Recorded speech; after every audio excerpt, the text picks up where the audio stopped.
Hello दोस्तों, आज हम इस वीडियो में द मास्टर की टू रिचर्स के बारे में जानेंगे। द मास्टर की टू रिचर्स हमें सिखाती है कि सच्ची समृद्धि केवल धन नहीं बल्कि सोच, आत्मविश्वास, अनुशासन, सेवा और आध्यात्मिक संतुलन का परिणाम है। नेपोलियन बताते हैं कि हमारी सफलता हमारे सोचने के ढंग पर निर्भर करती है। निश्चित उद्देश्य, विश्वास, योजनाबद्ध क्रिया, सकारात्मक मानसिकता और मास्टरमाइंड का सहयोग, ये सब मिलकर जीवन को बदल सकते हैं। अंततः ये पुस्तक हमें प्रेरित करती है कि हम केवल अपने लिए नहीं बल्कि दूसरों की भलाई में भी योगदान दें, क्योंकि सच्चा धन वही है जो आत्मा को भी समृद्ध करे। अध्याय नंबर 1, मास्टर की का रहस्य। नेपोलियन हिल इस अध्याय में एक शक्तिशाली विचार प्रस्तुत करते हैं कि हर व्यक्ति के भीतर एक ऐसी चाबी छिपी होती है जो उसे असीमित समृद्धि, सुख और मानसिक शांति तक पहुंचा सकती है। इस मास्टर की का आधार सुनिश्चित उद्देश्य है। हिल कहते हैं कि संसार में अधिकांश लोग इसलिए असफल होते हैं क्योंकि उनके पास कोई निश्चित उद्देश्य नहीं होता, कोई स्पष्ट लक्ष्य नहीं होता जिसके लिए वे प्रयास करें। वे जीवन को जैसे आता है वैसे ही जीते हैं और परिस्थितियों के हाथों की कठपुतली बन जाते हैं। लेकिन जो व्यक्ति अपने जीवन का उद्देश्य तय कर लेता है और पूरी लगन, आस्था और इच्छा शक्ति से उसकी ओर बढ़ता है, वही व्यक्ति इस मास्टर की को अपने जीवन में सक्रिय कर लेता है। हिल ये भी बताते हैं कि ये मास्टर की केवल धन की चाबी नहीं, ये शांति, खुशी, स्वास्थ्य, रिश्ते और व्यक्तिगत संतोष तक पहुंचने का भी माध्यम है। ये अध्याय हमें तैयार करता है उस मानसिक दृष्टिकोण के लिए जो सफलता की ओर पहला कदम है। लेखक ये स्पष्ट करते हैं कि यह कोई जादुई कुंजी नहीं बल्कि एक मानसिक प्रक्रिया है जो विचारों को केंद्रित करने, भावनाओं को नियंत्रित करने और अपने अवचेतन मन से संवाद करने में मदद करती है।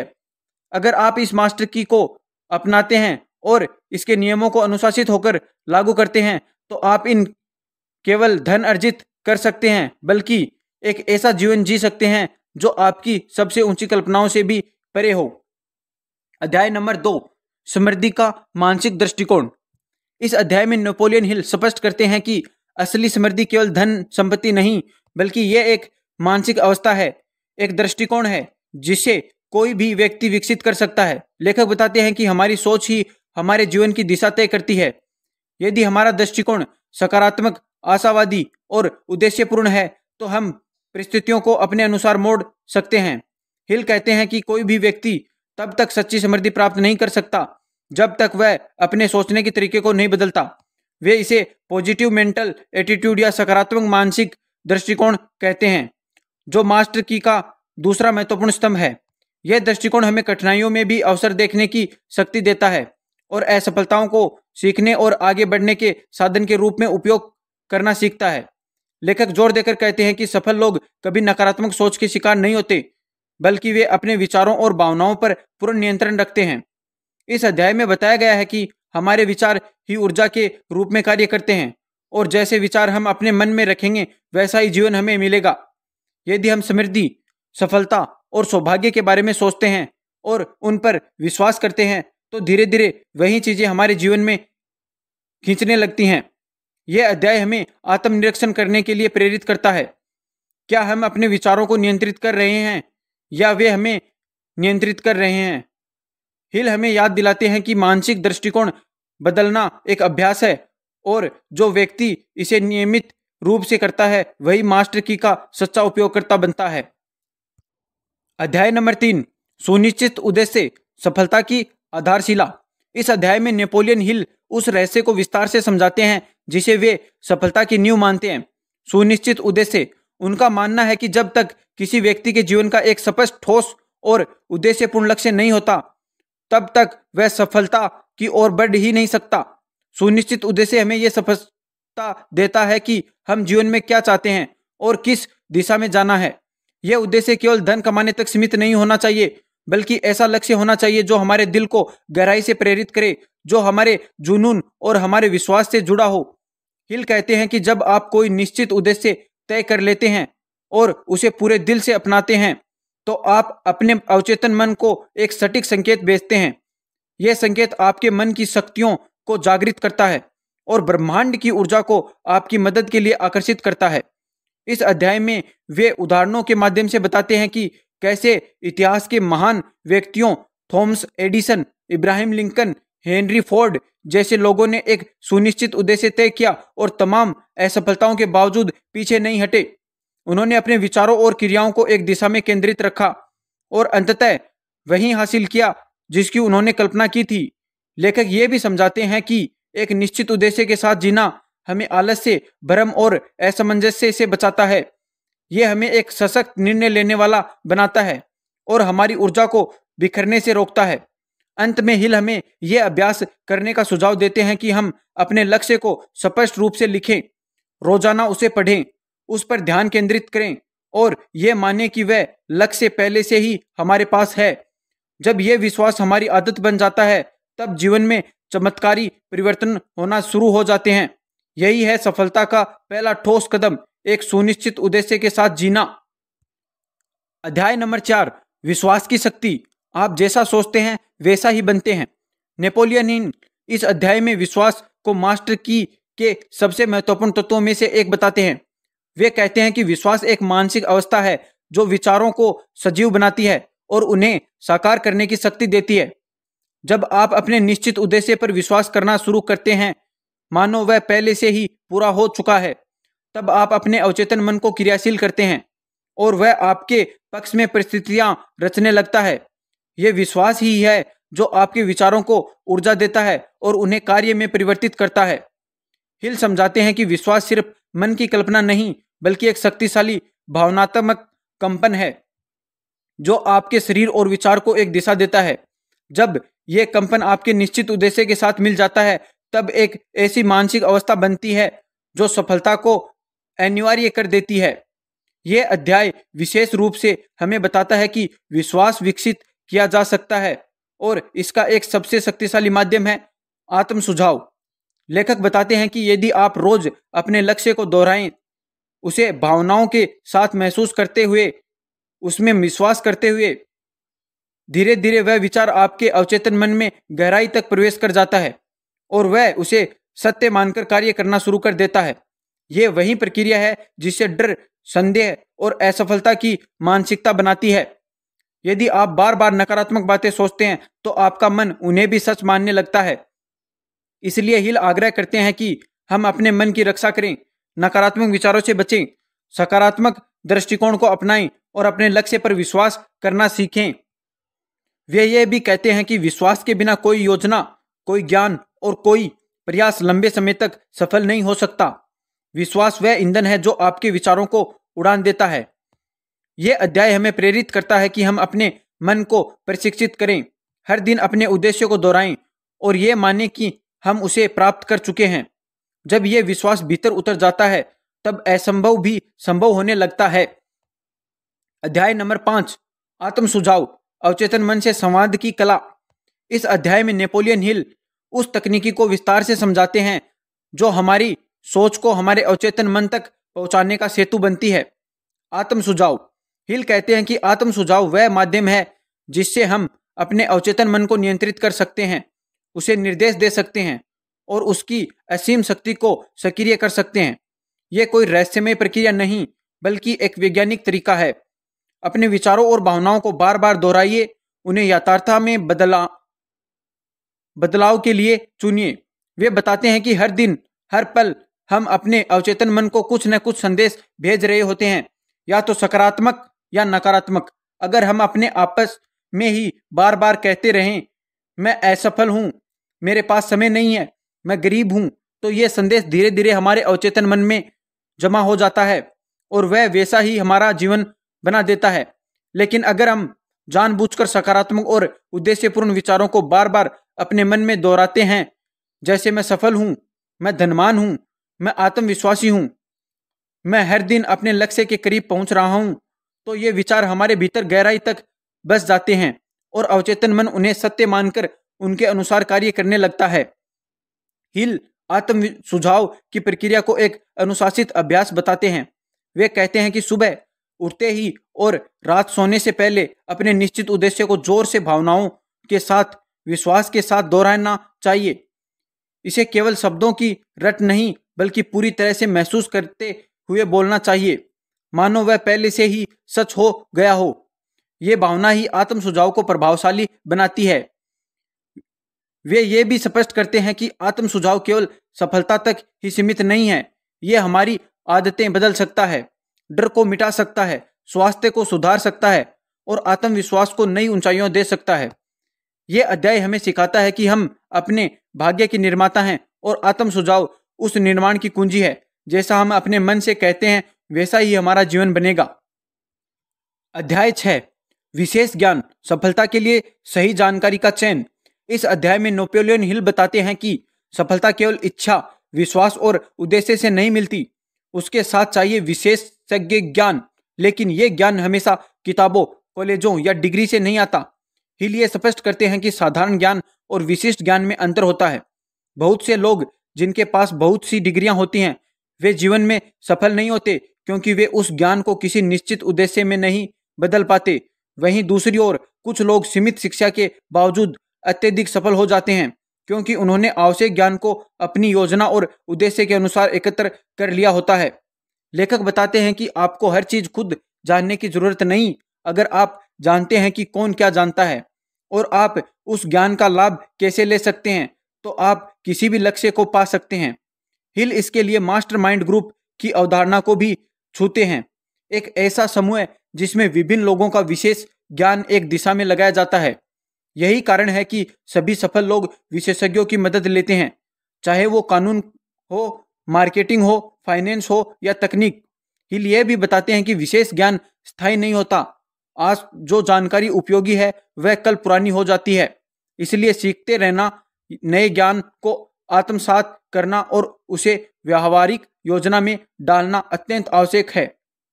उन्हें यह भी जोर देना है कि ज्ञान तभी शक्ति बनता है जब वह किसी निश्चित उद्देश्य, योजना और क्रियाशीलता से जुड़ा होता है। केवल जानकारी जमा करना आपको सफल नहीं बनाएगा, उसे सही दिशा में लगाना ही मास्टर की का हिस्सा है। यह अध्याय हमें प्रोत्साहित करता है कि हम अपने चुने हुए क्षेत्र में गहराई से जानकारी प्राप्त करें, अनुभवी लोगों से सलाह लें और कभी ये न सोचें कि हमें सब कुछ खुद जानना है। सही जानकारी सही समय पर सही उद्देश्य के लिए सही सफलता का विज्ञान है। अध्याय नंबर 7, कल्पना शक्ति, विचारों को वास्तविकता में बदलने का उपकरण। इस अध्याय में नेपोलियन हिल कल्पना शक्ति को सफलता की सबसे रचनात्मक शक्ति बताते हैं। वे कहते हैं कि हर महान आविष्कार, हर बड़ी खोज, हर विशाल व्यवसाय, सब कुछ पहले किसी के मन की कल्पना में जन्मा था। कल्पना वह प्रयोगशाला है जहां विचारों को आकार मिलता है और यथार्थ की ओर पहला कदम उठता है। हिल कल्पना को 2 प्रकार में बांटते हैं। सृजनात्मक कल्पना, यह वह शक्ति है जिससे हम मन नई चीजों की कल्पना करता है, नए विचारों को ग्रहण करता है और उनमें जीवन डालता है। यह शक्ति अक्सर प्रेरणा, अंतर्ज्ञान या अचानक मिलने वाले आइडिया के रूप में प्रकट होती है। संज्ञात्मक कल्पना, यह कल्पना पहले से मौजूद जानकारी, अनुभवों और विचारों को नए ढंग से जोड़कर नए विचार बनाती है। व्यवसाय, विपणन, रणनीति और व्यावहारिक योजना अक्सर इस प्रकार की कल्पना से उत्पन्न होती हैं। लेखक यह स्पष्ट करते हैं कि कल्पना शक्ति को अभ्यास से तेज किया जा सकता है। जब कोई व्यक्ति अपनी निश्चित उद्देश्य को बार बार दोहराता है, उस पर विश्वास करता है और उस पर ध्यान केंद्रित करता है तो उसकी कल्पना शक्ति अधिक सक्रिय हो जाती है। हिल कहते हैं कि ब्रह्मांड के महानतम विचार कल्पना के माध्यम से ही हमारे पास आते हैं, लेकिन केवल वही व्यक्ति उन्हें ग्रहण कर सकता है जो तैयार हो, जागरूक हो और उन्हें कार्य में बदलने का साहस रखता हो। इस अध्याय में हमें यह भी सिखाया जाता है कि हमारी कल्पना को दिशा देना जरूरी है। बेहतरीन सोच केवल भ्रम पैदा करती है, लेकिन जब कल्पना को एक निश्चित उद्देश्य के अनुसार केंद्रित किया जाए तो यह असाधारण परिणाम देती है। महान उद्यमी, लेखक, वैज्ञानिक और नेता सभी ने कल्पना को ही अपनी पूंजी बनाया है। अंत में हिल हमें यह याद दिलाते हैं कि यदि हम कल्पना को जागरूक रूप से प्रशिक्षित करें, अपने लक्ष्य के अनुरूप उसे दिशा दें और उस पर कार्य करें तो हम किसी भी विचार को यथार्थ में बदल सकते हैं। यही कल्पना शक्ति मास्टर की सबसे सृजनात्मक चाबी है। अध्याय नंबर 8, संगठित योजना, इच्छा को कार्य में बदलने की प्रक्रिया। इस अध्याय में नेपोलियन हिल उस पुल की बात करते हैं जो हमारी इच्छा और उसकी पूर्ति के बीच खड़ा होता है। संगठित योजना, वे बताते हैं कि केवल उद्देश्य और कल्पना पर्याप्त नहीं है। जब तक आपके पास एक ठोस, व्यावहारिक और सुव्यवस्थित योजना नहीं होती, तब तक सफलता का सपना अधूरा ही रहता है। हिल जोर देते हैं कि हर महान सफलता के पीछे एक सुविचारित योजना होती है। वे कहते हैं कि सफलता का एक बड़ा कारण यह है कि लोग या तो बिना योजना के कार्य करते हैं या पहली योजना के विफल होते ही हार मान लेते हैं। लेखक समझाते हैं कि कोई भी योजना अंतिम नहीं होती। यदि कोई योजना असफल होती है तो नई योजना बनानी चाहिए, बार बार, जब तक सफलता नहीं मिलती। इस अध्याय में मास्टरमाइंड ग्रुप का महत्व और बढ़ जाता है। हिल कहते हैं कि योजना बनाने समय अकेले काम करने की बजाय उन लोगों की सहायता ले जिनका ज्ञान, अनुभव और दृष्टिकोण अलग हो। यह टीम वर्क आपको योजना को अधिक व्यावहारिक, सटीक और प्रभावी बनाने में मदद करेगी। लेखक हमें यह भी याद दिलाते हैं कि योजना बनाते समय लचीलापन जरूरी है। परिस्थितियां बदलती हैं, चुनौतियां आती हैं और ऐसे में यदि योजना कठोर हो तो वह टूट जाती है। लेकिन एक लचीली बुद्धिमानी से तैयार की गई योजना न केवल कठिनाई को सहती है बल्कि उन्हें अवसर में बदल देती है। हिल ये भी बताते हैं कि योजना को केवल कागज पर ही नहीं रखना चाहिए, उसे क्रियान्वित करना ही असली खेल है। एक छोटी सी योजना जिसे आज लागू किया जाए वह किसी महान योजना से कहीं बेहतर है जो केवल सोच में ही रह जाए। कार्यवाही ही सफलता का असली इंजन है। अध्याय का सार यह है कि योजना बनाना एक सतत प्रक्रिया है जिसे सोच, विश्वास, कल्पना और टीम वर्क से सजाया जाता है। एक संगठित योजना ही वह मार्गदर्शक नक्शा है जो आपकी कल्पना को वास्तविकता तक ले जाता है। दोस्तों, अब हम अध्याय नंबर 9 के ओर बढ़ेंगे। निर्णय सफलता का निर्णायक गुण। इस अध्याय में नेपोलियन हिल उस विशेषता की चर्चा करते हैं जो हर सफल व्यक्ति में पाई जाती है, निर्णय लेने की शक्ति। हिल कहते हैं कि अनिर्णय ही असफलता का सबसे बड़ा कारण है। जो लोग निर्णय नहीं ले पाते वे जीवन में हमेशा दूसरों के निर्णयों पर निर्भर रहते हैं और अपनी इच्छाओं को कभी पूरा नहीं कर पाते। वहीं जो व्यक्ति तेज और स्पष्ट निर्णय लेता है और उन पर डटा रहता है वही सफलता की ओर अग्रसर होता है। लेखक बताते हैं कि अनिर्णय और संदेह दो ऐसी मानसिक दुश्मन हैं जो मिलकर इच्छाओं को खत्म कर देते हैं। ये दोनों मिलकर भय पैदा करते हैं और भय वह मानसिक जहर है जो किसी भी आत्मविश्वास, विश्वास और उद्देश्य को धीरे धीरे नष्ट कर देता है। इसलिए यदि आप मास्टर की को सही मायनों में अपनाना चाहते हैं तो आपको निर्णय लेने की आदत विकसित करनी होगी, भले ही वह छोटा निर्णय क्यों न हो। हिल ये भी बताते हैं कि सफल लोग निर्णय लेने में देर नहीं करते, लेकिन वे अपना निर्णय बदलने में बहुत सोच समझकर समय लेते हैं। वहीं असफल लोग निर्णय लेने में बहुत देर करते हैं और बहुत जल्दी अपने निर्णय बदल देते हैं। यह अंतर ही उन्हें भीड़ से अलग करता है। यह अध्याय ऐतिहासिक उदाहरणों से भरपूर है। इब्राहिम लिंकन, हेनरी फोर्ड और थॉमस एडिसन जैसे लोगों ने अपने जीवन के सबसे महत्वपूर्ण निर्णयों को साहस और विश्वास के साथ लिया और दुनिया को बदल दिया। उनका निर्णय दूसरों को अजीब या असंभव लग सकता था, लेकिन वे अपनी अंतर्दृष्टि पर टिके रहे। हिल हमें यह अभ्यास करने को कहते हैं कि हम रोजमर्रा के छोटे छोटे निर्णय खुद लें और उनका सामना करें। इससे आत्मविश्वास बढ़ेगा और मानसिक स्पष्टता आएगी। निर्णय की आदत हमें नेतृत्व की ओर ले जाती है, क्योंकि कोई भी अच्छा नेता अनिर्णय से ग्रस्त नहीं हो सकता। यह अध्याय स्पष्ट करता है कि निर्णय लेना केवल एक मानसिक अभ्यास नहीं, बल्कि यह सफलता की नींव है। निर्णय ही वह बड़ी कुंजी है जो विचारों को क्रियाओं से जोड़ती है और क्रिया से ही परिणाम उत्पन्न होते हैं। दोस्तों, अध्याय नंबर 10 के बारे में जानेंगे। दृढ़ता, सफलता की स्थायित्व शक्ति। इस अध्याय में नेपोलियन हिल बताते हैं कि दृढ़ता ही वह गुण है जो असफलता और सफलता के बीच की सबसे बड़ी दीवार को तोड़ता है।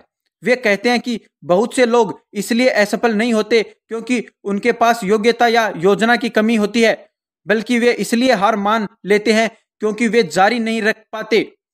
सफलता केवल सोचने या योजना बनाने से नहीं मिलती, उसके लिए निरंतर प्रयास, बिना रुके काम करने की जरूरत होती है, चाहे हालात कितने भी प्रतिकूल क्यों न हो। हिल समझाते हैं कि दृढ़ता का अर्थ यह नहीं है कि आप बस जिद्दी बने रहें, बल्कि इसका मतलब है कि आप अपने निश्चित उद्देश्य के प्रति मानसिक, भावनात्मक और शारीरिक रूप से पूरी तरह समर्पित रहें। जब बार बार असफलता मिलती है, जब लोग हंसी उड़ाते हैं, तब परिस्थितियां विपरीत हो जाती हैं।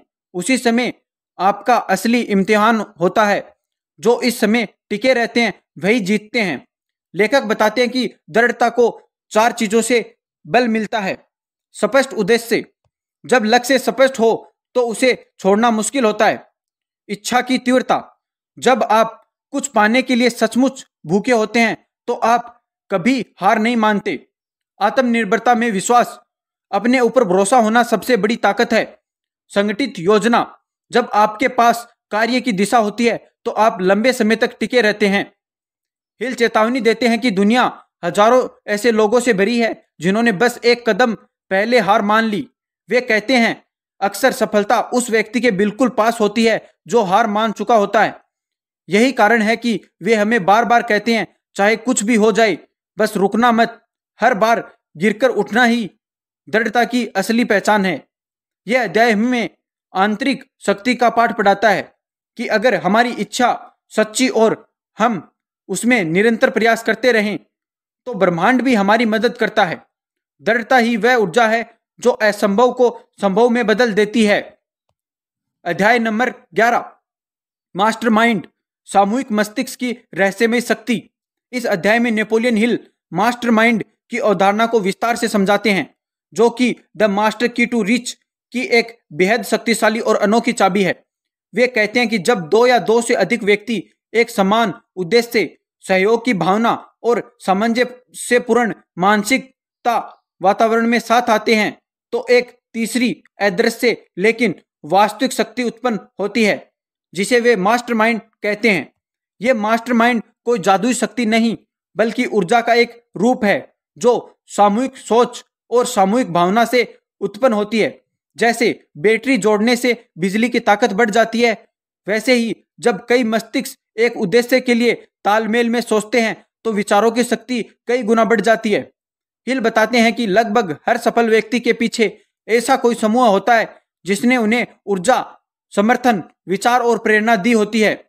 चाहे वह बिजनेस हो, राजनीति, विज्ञान या कला। थॉमस एडिसन और हेनरी फोर्ड जैसे लोगों ने भी मास्टरमाइंड ग्रुप बनाए थे, जिनके सहयोग से उन्होंने अपने विचारों को क्रियान्वित किया। हिल हमें यह भी सिखाते हैं कि मास्टरमाइंड ग्रुप चुनते समय सतर्क रहना चाहिए। उसमें केवल वे लोग हों जिनके विचार सकारात्मक हों, जो सहयोग की भावना रखते हों और जिनके साथ आपकी मानसिक तरंगें मेल खाती हों। यह समूह भले ही छोटा हो, लेकिन उसका प्रभाव विशाल होता है। एक अच्छा मास्टर माइंड ग्रुप आपकी सोच को ऊंचाई देता है, आत्मविश्वास बढ़ाता है और आपकी कठिन समय में सहारा देता है।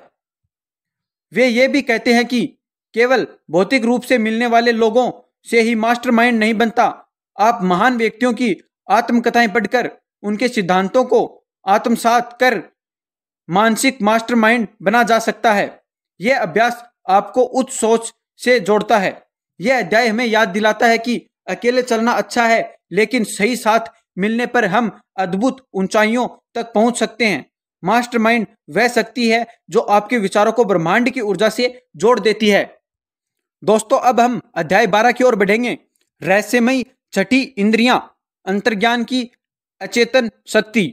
इस अध्याय में नेपोलियन हिल सफलता के सबसे रहस्यमयी और गूढ़ पक्ष की चर्चा करते हैं, छठी इंद्रियां। वे इसे अवचेतन और चेतन मस्तिष्क के बीच का पुल कहते हैं। एक ऐसी मानसिक शक्ति जो तर्क से परे होती है, लेकिन अक्सर हमें जीवन के सबसे महत्वपूर्ण क्षणों में सही मार्गदर्शन देती है। यह वह शक्ति है जो अंतर्ज्ञान, प्रेरणा या आंतरिक संकेत के रूप में हमारे मन में प्रकट होती है। हिल बताते हैं कि छठी इंद्रिय स्वयं में कोई जादुई या अलौकिक शक्ति नहीं है, बल्कि यह मानसिक विकास का एक उन्नत चरण है। ये सब संक्रिय होती हैं जब व्यक्ति अपने मस्तिष्क और आत्मा को इतना प्रशिक्षित कर लेता है कि वह विचारों, कंपन और ब्रह्मांडीय ऊर्जा को ग्रहण कर सके। यह वही शक्ति है जिसे महान आविष्कारक, कलाकार और नेता निर्णय लेते हैं जब उनके पास कोई बाहरी प्रमाण नहीं होता, फिर भी वे सही दिशा में बढ़ते हैं। ये इंद्रिय अचानक नहीं आती, ये तब प्रकट होती हैं जब आप इच्छा, विश्वास, आत्म सुझाव, कल्पना, योजना, निर्णय और दृढ़ता, इन सभी सिद्धांतों को लगातार जीवन में लागू करते हैं। तब जाकर मस्तिष्क की गहराइयों में छिपी हुई यह शक्ति जाग जाती है। हिल इस छठी इंद्रिय को मास्टर की का मंदिर कहते हैं, जिसके दरवाजे तभी खुलते हैं जब आप पूरी निष्ठा और धैर्य के साथ आत्म विकास की राह पर चलते हैं। वे ये भी कहते हैं कि कई बार इस शक्ति के संकेत सपनों, भावनाओं, अचानक आए विचारों या मानसिक चित्रों के रूप में आते हैं, लेकिन आम लोग इन्हें नजरअंदाज कर देते हैं।